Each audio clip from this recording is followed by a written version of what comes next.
মানে দুপুরের টাইমে দেখতে পেলেন একটা ছোট চৌবাচ্চা পুষ্করণী, মানুষজন নাই, জনশীল জনহীন। সেই জায়গাতে গিয়ে মা মরিয়ম করলেন কি, কতগুলা ডালপালা শাখা প্রশাখা ইত্যাদি ভেঙে বেশ খানিকটা জায়গা ঘিরলেন। পেশাব করতেন ঘিরে ঘুরে, পায়খানা করতেন ঘিরা ঘুরে করে, গোসল করতেন ঘিরা ঘুরে করে। এখান থেকে প্রমাণ হয়ে গেল মশলার কিতাবে রয়েছে, পুরুষ যদি গোসল করে তবু ঘিরে গোসল করতে হবে পর্দার সঙ্গে, নারী যদি গোসল করে তবু ঘিরে পর্দার সঙ্গে গোসল করতে হবে। রাস্তার ধারে ধারে টাইম কল চলছে, টিপ কল চলছে, পানি হর হর করে গড়ছে, আর হাজার হাজার মেয়ে ছেলে এসে গায়ের কাপড় চোপড় ফেলে দিয়ে যে যেমনি পাচ্ছে হুড়ে পড়ে করে আপনার গোসল করছে। আর পিঠের উপর কত লোকজন যাতায়াত করছে, কেউ সাইকেলে যাচ্ছে, কেউ হেঁটে যাচ্ছে, কেউ বাসে যাচ্ছে, মোটরে যাচ্ছে। হায় হাত কি দুর্দম চলে এলো।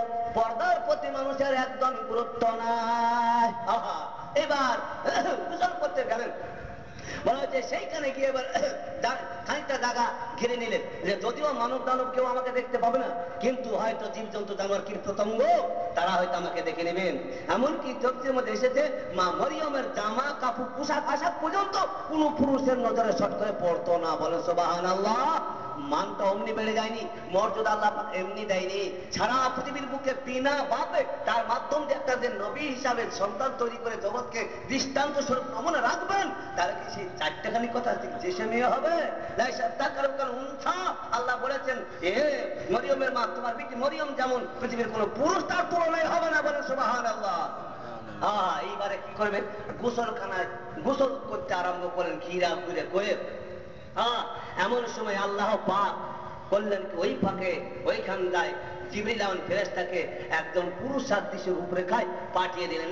আল্লাহ বলেন, ফারসালনা ইলাইহা রূহানা ফাতামাসালা লাহা বাশারান সাবিয়া।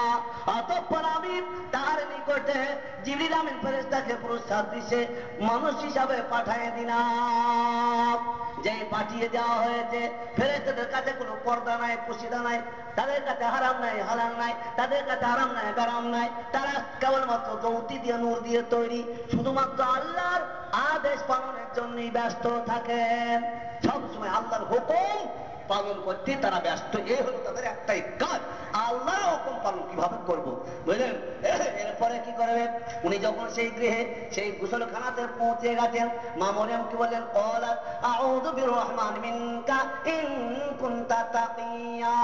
মা মরিয়ম বললেন, আমি আল্লাহর কাছে, আমি রহমানের কাছে আশ্রয় চাই তোমার কাছে হইতে, মানে তোমার অত্যাচার হইতে, বিনা অনুমতিতে, বিনা হুকুমে আমার এই ঘিরা জায়গাতে, গোসলখানাতে, এই তুমি আবদ্ধ জায়গাতে এসেছো, এটা তোমার অকথ্য অত্যাচার ছাড়া আর কিছু নয়। ইন কুনতা তাকিয়া, মুফাসসির কেরাম বলেছেন, যদি তুমি ভয় করো আল্লাহ, সরে যাও, আমি আল্লাহকে ভয় করি।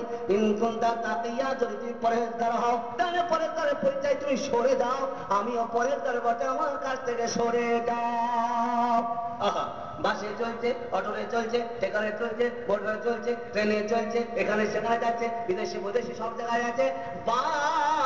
বাপের মতন চালের প্রথম আর কেউ নাই। তিরমিজি শরীফ হাদিস আছে, মুসলিম শরীফের হাদিস আছে, একটি মেয়ে যখন যুবতী হয় তখন তার দ্বারা এমন পাপ হয়, বলনে বলনে চলনে, উঠতে বসতে, চলতে ফিরতে, শুতে খেতে থাকতে, আপনার কথাতে বাঁচাতে, আচার আচরণ, যতগুলো পাপ হবে, এ পাপের পাহাড় বাপের ঘাড়ি চাপবে, সব পাপের ঘাড়ে চাপবে। তিন চির পরে নবী তাগিদ করিলেন, তিন চির পরে নবী তাগিদ করিলেন, অবুঝ মুসলমানরা তাহা এড়িয়ে চলিলেন। প্রথমে কারো ঘরে বিয়ে দাঁড়ি যুবতী নারী, বিয়ে দিতে বাপ তুমি করো না খোদেরি।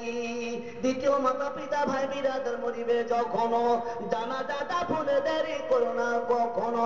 তৃতীয় নামাজের সময় যখন হইবে, সবার কাজের আগে নামাজও পড়িবে। তিনটে কাজ। আপনার ঘরে মেয়ে বেড়েছে, পর্দার ব্যবস্থা করুন, তাড়াতাড়ি বিয়ের ব্যবস্থা করুন। আর দুই নম্বর, কেউ মরে গেছে, তখন ঢাকায় একজন আছে, ওই বোম্বাই আছে, দিল্লিতে আছে, আসুক, মমি করে রেখে দাও, 4 দিন পরে নাই তো কবর দেওয়া হবে। তাই করে রাখা হবে না, খুব শীঘ্র তার কাপড় দাফনের ব্যবস্থা করো। ডাঙাতে যত থাকবে কানবে, আজাব গজব তার হবে। সেই সাথে নামাজের টাইমে সেগুলো লাখো কোটি কাজকে লাতে মানে দিয়ে আগে নামাজ পড়া চাই। বলেন ইনশাআল্লাহ।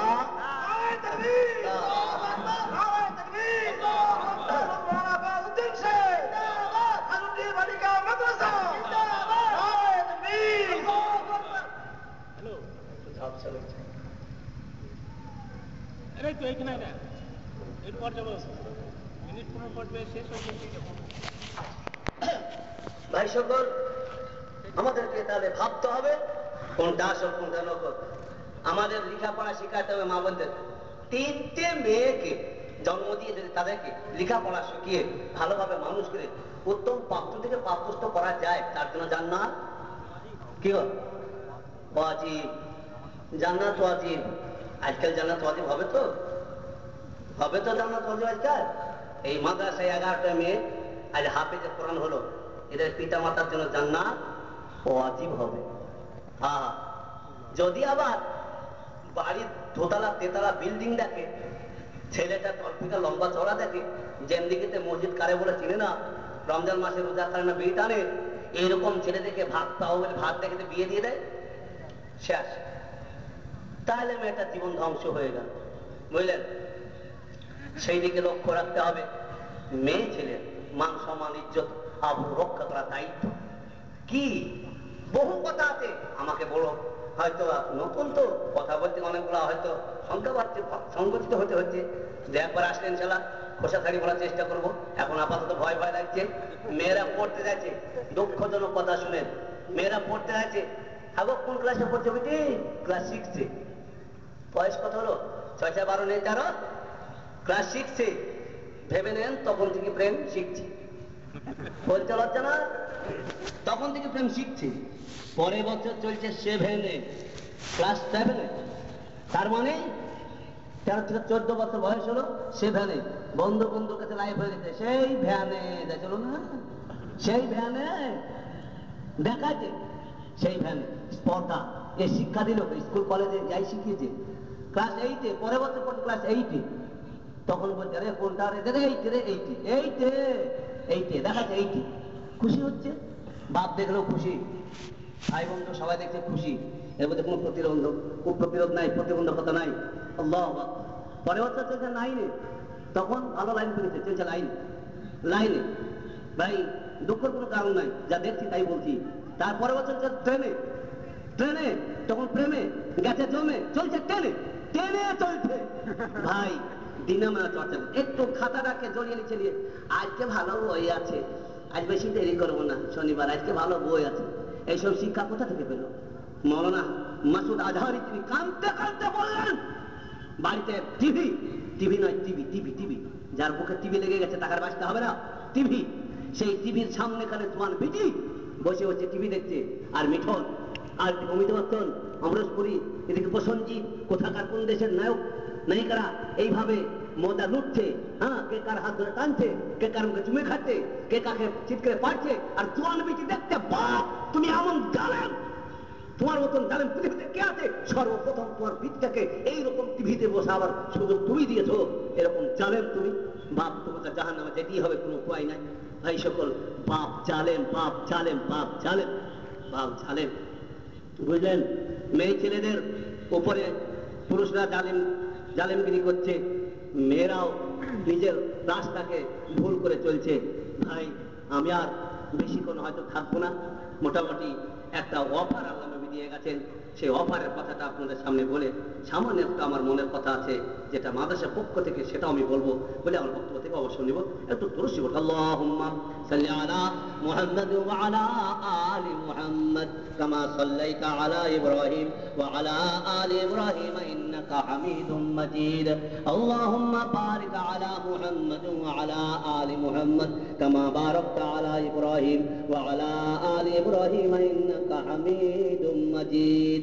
হযরত নবী পাক সাল্লাল্লাহু তাআলা আলাইহি সাল্লাম হঠাৎ করে উনি এক সময় অনুদ্দিষ্ট হয়ে গেলেন, গায়েব হয়ে গেলেন। কদিন পর্যন্ত? 3 দিন।